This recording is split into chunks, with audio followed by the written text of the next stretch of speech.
What's going on, guys? It's Brad here, bringing you episode 8, part 2 of Real Estate with Reynolds.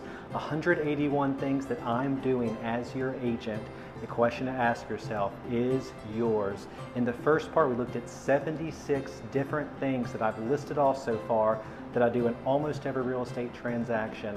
And in this video, we're going to break it down even further with another 50 or 60 or so different things. And here we come. I hope you enjoy. The video starts right now. In this section, we're going to look at different things I do in the MLS, and that leads us off at number 77.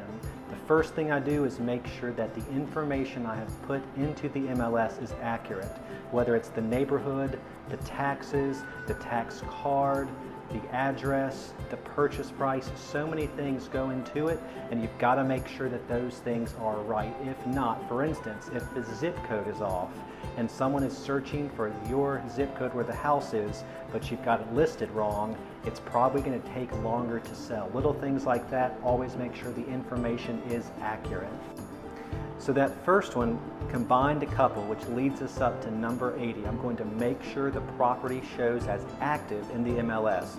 It's the last step once you've got all of your information in to make sure it goes from editing to being active and ready to see in the MLS for prospective buyers and their agents. Which leads us to 81. I'm going to provide the seller with another copy of the listing agreement, breaking down all the details from our agreement, and I'm also going to give them a printout of our MLS page. Number 82, I'm going to make sure that all photos that have been taken by a professional photographer have been sorted and the best ones are put into the MLS. Number 83, I'm going to create internet and print ads to be published in local newspapers, magazines, and on Zillow, Realtor.com, Trulia.com, and other websites that are at top of mind whenever you search an address, typically on Google. Number 84, I'm going to coordinate any showings with people, agents, prospective buyers wanting to see the property, and clearly list out times if there are agreed upon times of day. For instance, if your seller works at night and sleeps during the day, or if they have children and during the day is not good, afternoons are better or mornings are best, whatever it is. And anyone who calls me, returning those calls in a timely fashion. Number 85, I'm going to put a combo or a Century lockbox on the front door or the front railing or somewhere close to the front of the house ideally. Sometimes it's by the back door so that anyone coming to see doesn't need to be met by me. The key will already be there, and as long as they're approved to go in, they're good to go. Number 86, I'm going to prepare a mailing list and use my email directory, my own built-up database, to spread the word about the listing and make people aware of it, hopefully to generate buzz, generate interest, and get buyers through that door. Number 87, I'll use a mail merge to make my own list and mail out a ton of letters to other agents and prospective buyers. Guys, this stuff still works. Even in 2020 when everything is digital, it's so much fun to get a letter from someone. Number 88, I'll order just listed postcards and also mail those out in certain areas, usually the neighborhood, while I let the letters go out to a wider audience. Number 89, I'll put together flyers and blast those out in an email to previous clients, current clients, and agents that I tend to work with in those particular neighborhoods. Those are usually the people that are going to know prospective buyers and hopefully bring them your way.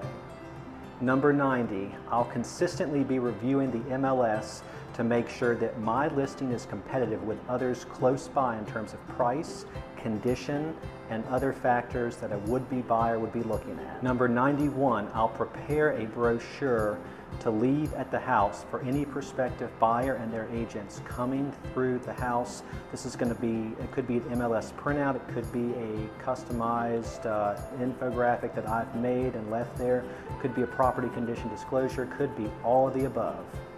Number 92, I'll leave that brochure in other agents' mailboxes in my office. Many times the agents in your office you already know and have a great relationship with, and they're going to be the ones that could help you sell it. Number 93, I'll make sure that the address is live on my personal website, which again, as I've reminded you all, is almost ready and should be launching here soon.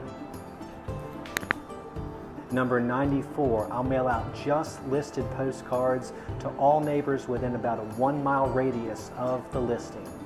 Number 95, depending on the price, if it's $1 million plus, $2 million plus, if it is, I make other agents in other cities aware, particularly international buyers. I've had a couple of those in recent years, people from China or Japan, a few from South America, and a couple from Europe. And you want those people with a lot of money to be aware of the property, especially when it's a high-priced property. Skipping ahead a couple, number 100. Whenever there is a price drop, making sure that everyone within my sphere of influence knows, whether that be people in my database, other agents, agents in my office, previous and current clients. This is a big one. Number 101, for those times where you do cut the price, making sure that you've reprinted brochures and flyers and also went into the MLS and corrected the price to make sure any marketing material is up to date and current. Number 102, for any condo listings in high-rises where there are restrictions on the kinds of loans a buyer can get, say it's got to be an in-house loan, portfolio loan, rather than a 30-year fixed, making sure the MLS page notifies any prospective buyer of that. This is a big one. Number 103, relaying any and all feedback from showings to sellers. Many times agents are bad about doing this, myself included. I need to be better. The time gets away, life is busy. But whether it's good feedback or bad, relay all of that to the seller. It's always good info to have. For 104, taking that feedback and actively discussing with your seller. Many times, especially if the property is overpriced or the seller had you listed overpriced, it's going to take a couple showings with negative feedback to make them understand that they're high. And then that's the time to ask, should we cut the price? Should we leave it the same? Should we throw in an incentive in the form of closing cost or a buyer's agent bonus? This is the time, and that feedback will help guide you. Well guys, that wraps up the second part of Real Estate with Reynolds, Episode 8, Part 2 of 181 Things